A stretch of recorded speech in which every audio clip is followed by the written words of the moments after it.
The American Old West is arguably the most romanticized period in history, and is often the backdrop for Hollywood movies and TV shows. While famous lawmen hold the admiration for some, it is the outlaw that stirs the imagination for many. What does it take to turn a man into an outlaw? And what was the fine line between lawman and wanted man? Keep watching. What you learn here might surprise you. When the Civil War ended in 1865, many soldiers from both sides found themselves without a job and without any skills, with the exception of handling a gun. The American frontier was wide open, and many men would head west to make a fortune, find a job, escape from the law, or to just make trouble. The absence of courts, well-defined laws, or even government created a breeding ground for outlaws. It was also, by necessity, a breeding ground for lawmen as well. But because of the nature of life on the western frontier, some of the same qualities existed in both kind of men. For many, when they think of the Old West, the outlaw comes to mind first. It's unclear exactly what makes the outlaw of the Old West so enamoring, but it follows the same pattern as pirates and conquerors of old. Some of the most notorious outlaws have become household names, such as Jesse James, Billy the Kid, and even Butch Cassidy and the Sundance Kid.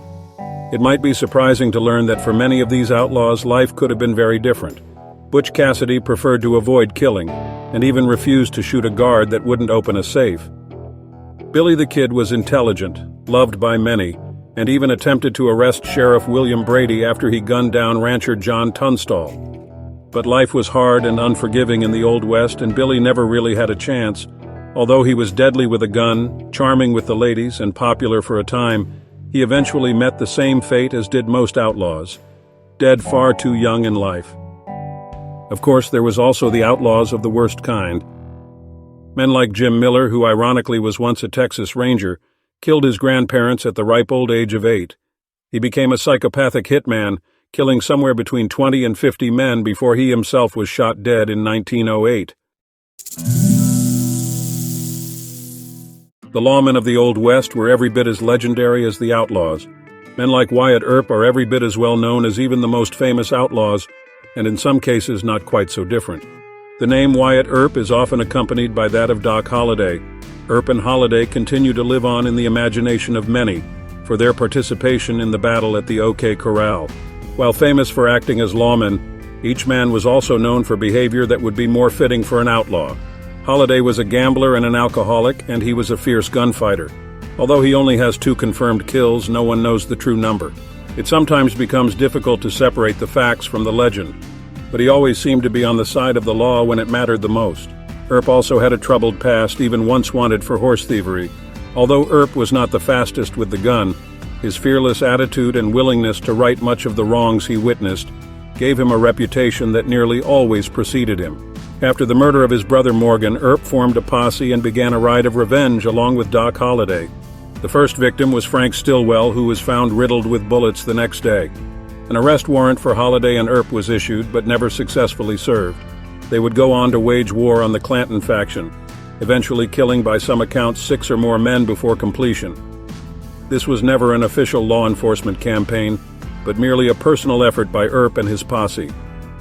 Of course, no mention of Old West lawmen would be complete without including Wild Bill Hickok. Given the nickname Wild Bill due to his daring service for the Union Army in the Civil War, he served as a scout, sharpshooter, and spy. Most of the time, Hickok would walk a fine line between lawman and outlaw. Once he killed a skilled gunfighter named David Tutt in a shootout over a pocket watch that he had taken from Bill in a poker game. He was arrested for murder and stood trial, but he was acquitted. Hickok loved to dress in the latest daring fashion. He often wore brightly colored shirts and sported long hair and a healthy mustache. This was, to some, in contrast to his rough and wild temperament. Although he had a temper, he could also be kind and courteous to strangers. In 1869, Hickok became sheriff of Hays City, Kansas. He killed several men during shootouts during his tenure. In 1871, he assumed the office of marshal of the gritty cow town of Abilene, Kansas. As was his habit, he killed more men in gunfights there as well. It was here that he accidentally shot and killed his deputy, which led to him being dismissed from his position. In his later years, with a worsening drinking problem and failing eyesight, he became a peace officer in Deadwood, South Dakota. During a poker game, Hickok was sitting with his back to the door, which is something he would never usually do. He was shot in the back of the head by Jack McCall, who would later hang for the crime. Most historians agree that Hickok killed at least 6 to 8 men in various gunfights, most of which when acting as a lawman. But this number is by no means certain, and many argue the number was quite higher.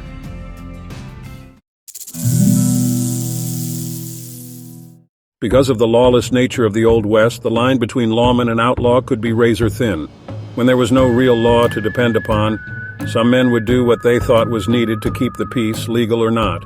Self-defense was a broad term, but made for the most common rationale in many killings of the day. If there were witnesses and it was reasonable to assume that the other fellow started it, it was probably legal. But one thing separated lawmen from outlaws, and that was robbery. Jesse James may have considered himself the Robin Hood of his time, but there was no doubt he was a criminal and murderer. Whether it was a bank, stagecoach, or train, outlaws always made their money by stealing. Those that didn't were probably murderers for hire. Either way, it was activities like these that distinguished the outlaw from the lawman. Fortunately, the toughest outlaw was equally matched with lawmen of the day to strike a balance that allowed the eventual taming of the western frontier.